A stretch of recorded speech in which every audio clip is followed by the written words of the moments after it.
and hazing of game animals as part of the hunt. The Game Animal Council Bill will be progressed. Honourable Members, my government will continue to maintain an independent and bipartisan foreign policy. It will further focus New Zealand's aid efforts on the Pacific and will campaign to win New Zealand a seat on the United Nations Security Council for a 2-year term starting in 2015. The Defence White Paper and Capability Plan initiatives will be implemented and legislation will be introduced to ensure the 3 services of the Defence Force are able to work together more effectively.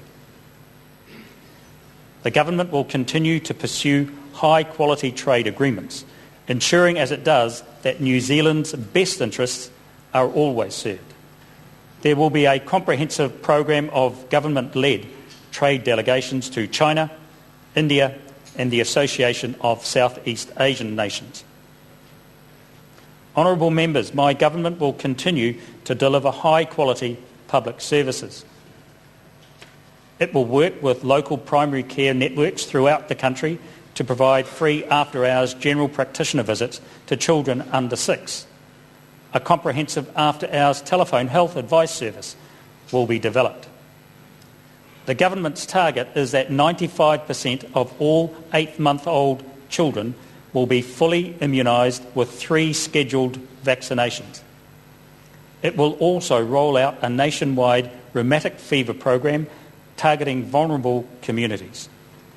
Alcohol and drug treatment services for young people will be expanded, as will specialist mental health services for young offenders. The voluntary bonding scheme will be extended. More people will get elective surgery and waiting times will be reduced for cancer treatment, first specialist appointments, diagnostic tests, elective surgery and for people waiting in emergency departments. As agreed with the Māori Party, further work will be done on plain packaging and other anti-smoking initiatives. My government will continue to ensure that state houses are located in the areas of greatest need and are going to families who need them most for the duration of their need. It will work to increase the supply of social housing, including progressing options for iwi housing providers. The current home insulation and clean heating program will continue, with a specific focus on low-income households, as agreed with the Māori Party. Every state house built before 1978 that can be insulated will be insulated.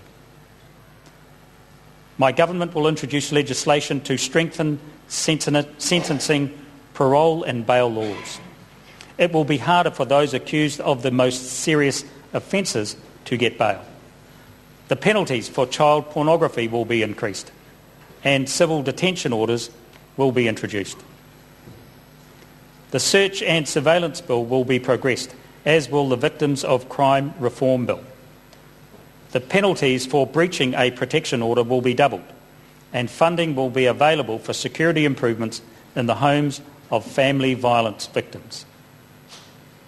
My government will continue to progress the review of constitutional arrangements. It will also continue to make full and final settlement of historical Treaty of Waitangi claims a priority.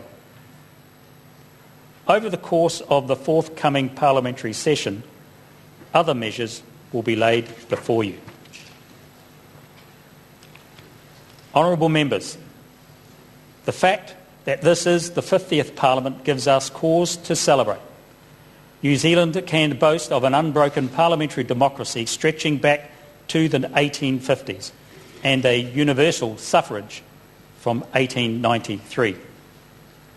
My government is privileged to have won the trust and goodwill of New Zealanders for a second parliamentary term. It will seek to earn anew that trust and goodwill every day over the next 3 years.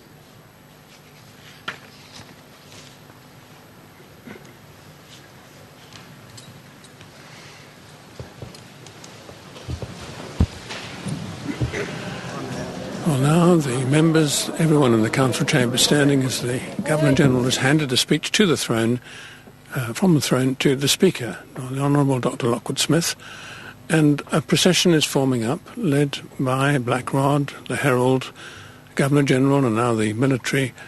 In attendance, his aide-de-camp and the Defence Force chiefs are leaving the council chamber. One should remember